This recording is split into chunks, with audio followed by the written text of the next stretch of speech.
Cowboy. I'm J-Hugs. And it's our first video episode, potentially. Yeah, Who knows? potentially. Maybe. You might see us. If this isn't You on might video, we decided to scrap it. Yeah. But if it is, hi. Hey. Hello. So for the episode, we brewed yet again the Laos Laos. from Mallgrab. It's so good, dude. I can't. Laos. Man, Mall Grab slaps. It does. I got to say. We're going to break format a little bit, and we're going to do a Q&A episode. Da-da-da-da. Da-da-da-da. I guess that's the theme music for the Q&A. It's so ominous. Also want to say a huge shout out to our patrons, Josh Rainey and Chris Gravis. Thanks for keeping that rocking. Josh and and Chris. Appreciate y'all. Yeah. If you want to support us on Patreon, Welcome it's to only the $1 a fam. month. $1 a month. $1 a month to be a part of the fam. Wow. Part of them. Part of the fam. So here's a question from Christopher Gravis. He says, how do you think photography has been a pro/con in coffee world in the last few years?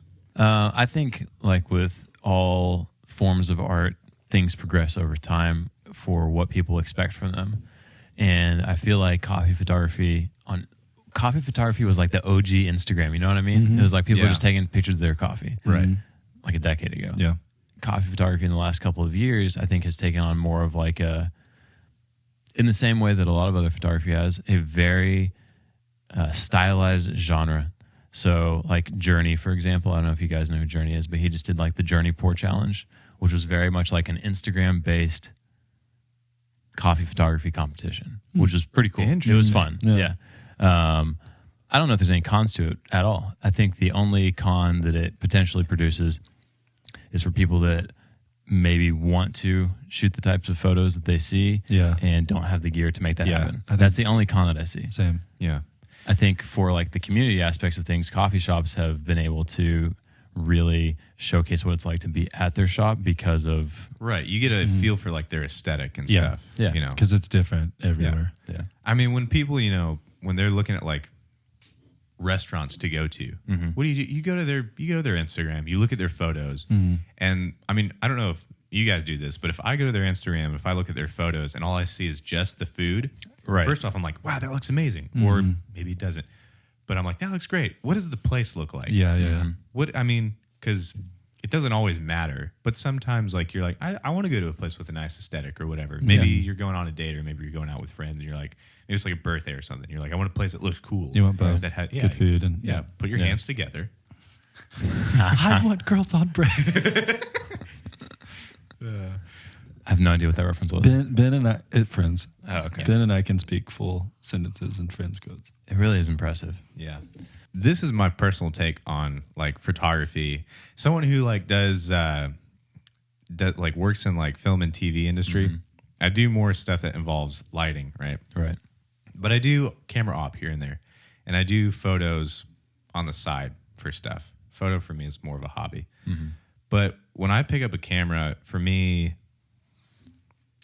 like I'd rather capture moments than try to stylize something. Right, Yeah, right. I'm with you. And there's nothing wrong with that. I remember like I got into this kind of heated debate with an old friend, an old college friend. His thing, like, we had a green screen behind us because I would throw up like a bunch of flames when you said that. an old college friend.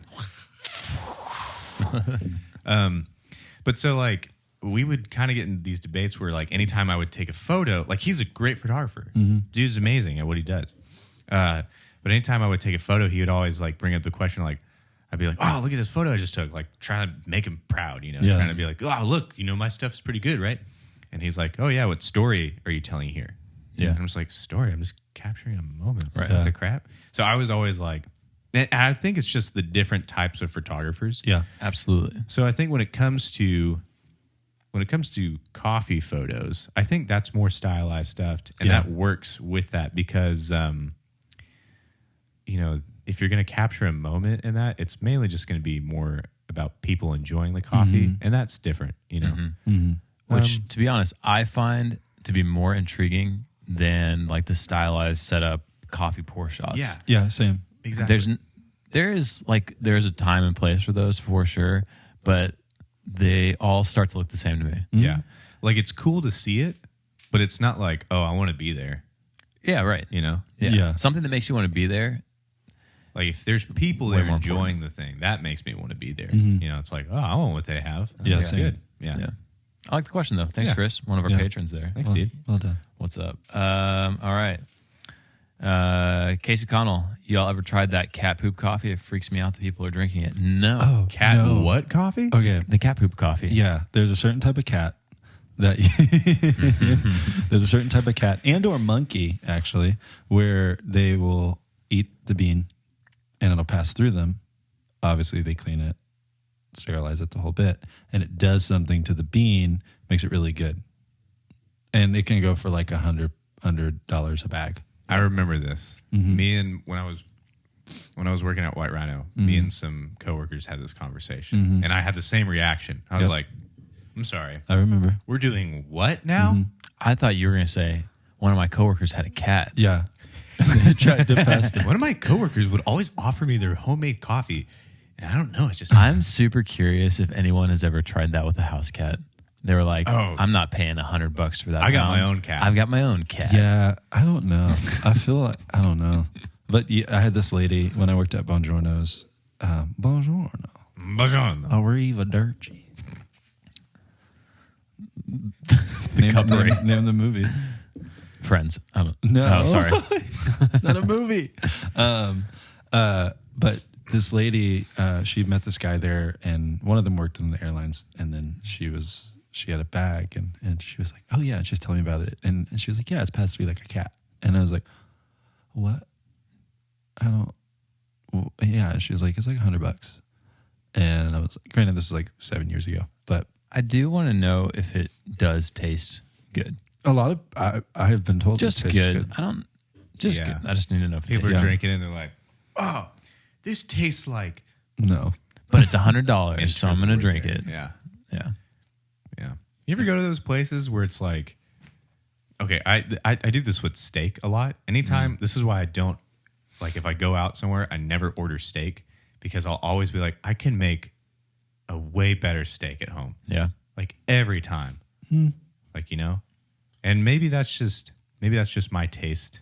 Maybe I just found the seasoning and stuff that I like on steak. I don't Yeah. know, but every time I go somewhere, I'm just I like, think it this depends is- where you go because there's some places I'm like Well, I can make that, and then Yeah. there's some places I'm like Well, there are That really is good. There is incredible. really good steak out there. I'm not trying to dismiss that, but I'm saying like I could definitely make yeah good. Like everywhere I've been, I've always been like I feel like I can make better steak, or I'll top that. My Yeah. dad could make a better steak. So do you feel that way about coffee? No, No. Okay. not everywhere I go. Yeah, same. You know, there are definitely people out there way better at making coffee than me. I do feel same. like no matter how good the coffee is that I make at home, I know there are shops that if I go there, it doesn't matter if I pour the exact same cup, it's going to It'll be be better. different. Yeah. Yeah. Yeah. Same. 100%. I mean, yeah, that thing too. It's like I can know every little gram. I can know everything. Exactly. You're like better than that barista. But when I go there, it just tastes better. yeah. You know, Yeah. isn't that weird? That's why I go to shops, even though I'm trying to save money. Wonder what that's called. What's your next question? Oh, we got one actually from a good old friend of ours, Malgrab. Hey. Westy. So he asks, how can you tell when a roaster actually cares about farms, etc., or postering? Yeah. Postering. So I think that's the challenging question in there is that like, I think a lot of roasters have started to talk about the farms that they get their beans from, Yeah. how much they're paying them, and what the difference in cost is for what they're selling it for and all that kind of stuff. They might detail their relationship with the farmer and all that. And all that's good. And that's great across the board. Yeah. The question becomes, are they doing that? What reasons are they doing that for? Right.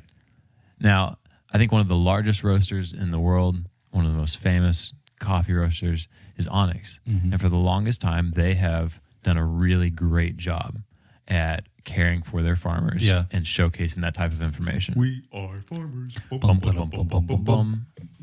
And You're welcome, everyone. they're one of the first big ones that I felt like did that really well. Yeah. Yeah. There are other smaller ones, like who does that? I think Luminous lists a bunch of their details really well. Brandywine, I think, lists theirs. So I think it is becoming industry standard for specialty coffee for them to list their stuff. I think that's good. At the end of the day, Yeah. it is the question of why are you doing it. I mean, Yeah. because people, I think it's a realization of like people want to know, where it came from, Yeah. the thing that they're consuming. Yeah. But also, I think the con side of it is that some people could just be doing that to slap the organic sticker on there. Like you go to the Potentially. store and it's like, oh, this meat is decent. Yeah. It doesn't say organic on it at all. That's fine. It costs a decent price. This meat says organic and it has a way higher price. Yeah. Blah, blah, blah, blah, blah. Yeah. And this meat is grass-fed, free roaming. Free range, antibiotics. whatever. Yeah, the chicken was doing yoga at the time. Blah, blah, blah, blah. He went down peacefully. Blah, blah, blah, blah, blah, blah. And that costs $30. Right. Yeah. Just for me to read all that. Are Not you even interested in including shopping tax. here? Read first and pay us, and then you can come inside. Yeah. Yeah. So do you feel like with coffee, sometimes those details are there so that they can price it in a different way? Maybe. Yeah. It's like I would like to think no. Right. And then it's like I would like to think everybody's intentions are good. And maybe that's the starting place is think their intentions are good. And Yeah. if otherwise, then I find feel out like later. most coffee places, the intention is good on that I agree. side. Yeah. You know? Well, Yeah. It's not toxic. Yeah. Yeah. It's a good community, People I feel like the coffee community is actually one that genuinely if somebody starts a coffee shop, they kind of genuinely care about it all. I think because the kind of on this note, like the margins on coffee business is pretty thin. Yeah. If you're wanting to do it well. Yeah. So like if you step into it, I mean, yeah, you have to be passionate about it. It's Yeah. not like there's a huge ROI on coffee. Yeah. Well, and there's not a ton of money into it either. Right. You put a lot more into it than you get out, potentially. Yeah. I had that conversation with the couple that owns Fort Worth Coffee Co. Because they had just taken it over from Craftwork last year.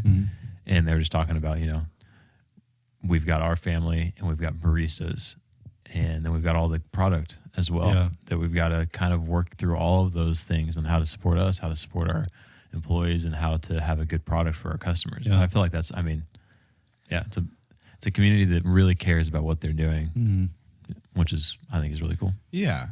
I mean, when it gets down to it, the only way I see it not being that is if you take someone who is only in it for the money and is just here's a way to make money. I see that everyone loves coffee shops. I see that the coffee industry, That's right. coffee community, it's both booming, the industry and the community. I can totally make money off that, Yeah. And I Yeah, will if that's say, your starting point. please don't. Yeah. I'm sure you're a great business person. You have great, ideas about how to make Yeah. money, make profit, but don't use something that other people care about just to profit off of. Yeah. Yeah. I think if anybody's interested in a longer conversation about that, the Women in Coffee episode that I did with Sarah, she worked for a shop that was like an investor shop that got taken over. Interesting. And had a very just corporate all money in experience, and it totally changed it, and then it failed. Interesting. I can Yeah. say I've worked at a place like that Yeah. for sure. Good people there, but I will say Yeah. I've seen that in places. Yeah. All right. So Jason Reed at Pick Biff, one of the local legends over at Arcadia Coffee in Fort Worth. Arcadia. Good place. What a dude. He's got two questions for us. One, I don't have a home espresso grinder, so I don't think I can. Do y'all have a home espresso grinder? What, you think I'm made of money? I do. So I can't answer that question. But the dream home espresso setup, I have an answer for this. We'll see what. Do y'all have an answer for this? I don't. I just want a La Marzocco Mini in bright okay, white. yeah, that is Same. my answer. Because I have the grinder that I want. Yeah. I have the Ode. Got my pour set The up. O just came out in matte white, and it looks sick. See, like me, with the I love the stark black Yeah, with same. white, and so Matt White sounds like a worship leader. I think each one of us would definitely get a different colorway. Yeah, I think so. Yeah. All right. So if I'm getting like bright white, what are you getting? I don't know. Yeah. Because it could change on the day, you know. Yeah. I could either want like all black, matte black, or you know, I could want like some like nice wooden grooves, or I don't know. I do like they have like the wooden accents on them, and I think those look really nice. They look so dope. I'd probably stick with the matte black. Yeah. Okay, then I'll go with something a little more bougie. The old Ben would have gone like everything matte black. Yeah. But that was the Ben who wore those Adidas sweatpants 24/7. That guy was depressed. Yeah. Anyways. He was in phase 3. Yeah. All right. Over to you. Over to me. Yeah. You have another question? Yeah. Question. You keep forgetting. It's like over to me. Over to me. What do I have? And over to you, Jim. How's the weather looking today? Well, if you look over here, it's blue. Oh. And there's like Back to you, Bill. It's blue. Oh, now to Dave with sports. Football. Yeah. Got a sports team. sports ball. Oh, my goodness. I'm out of questions. You got a questions? I'm out of questions. I've got 2 more questions. One we're going to hit really quick, and then the other one we're going to discuss a little bit. So if you're watching or listening to this episode, No Sleep Roastery is our next giveaway partner, Nice. which I'm stoked on. Yeah. And so we'll announce that giveaway here in a couple of weeks. We will not sleep until this giveaway is over. That's right. The No Sleep, No Creamer giveaway. 72 hours. No Yeah, sleep. 72 hours. Favorite coffee origins. Go. So thrown off guard. Oh, my gosh. I know. You go. Colombia. Yeah? Yeah. I think it's great. I think everybody should try it. I don't know. Ethiopian. Really? Yeah, I can't help it. Yeah. Just a I good don't want to be basic. basic, but yeah, Wow. they're just great. Yeah. I had a I'll good say- one from Bali too. Oh, that's interesting. I will say I feel like Ethiopia is the easiest to get burnout on. I agree. For me at least. I feel like others would agree. Yeah. But when So I think- go ahead. I think with Colombia, it's so stable that it's not like it's not a flavor that when you come back to, it's like, okay, I'm getting kind of tired of this because it's so specific. Yeah. It's basic enough that I don't know. I feel like you can Yeah. kind of just keep going. What are you gonna say? I just find myself if I have pour over options and I'm looking at them, I'm like, Ethiopian. It's fine. It It doesn't steer me wrong. You feel like you do that because you get overwhelmed with all the options? No, Like a charcuterie board kind of thing? no. Oh man, I get so overwhelmed with charcuterie boards. I just find the gosh. one cheese that I like. Right. Yeah, and I eat that. dude. I'll end up just eating the grapes just the whole night. You know Yeah. what will overwhelm me, which is weird, is like not knowing where to begin on nachos. Yes. Like, where do I go Does it in? matter? No, because It's all the for same. a couple It's all for the- like a couple seconds. I'm like, where do I start?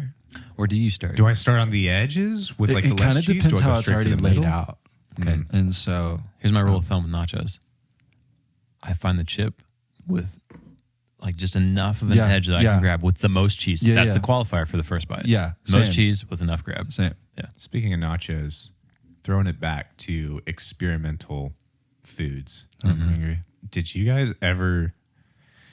This is like such like a college desperate thing. Okay. So when I was in college, I used to, mind you, college, no money, living off peanut butter and jelly, all right, and ramen. Kraft mac and cheese and ramen, right? Yeah. Yeah. Still ramen. Yeah. Oh, nice. Apparently you can fix a sink with ramen. Another time. Another time. We'll come. We'll rally back to that. Circle back. Yeah. After our 72 hours of put no a sleep. pin in that. Yeah.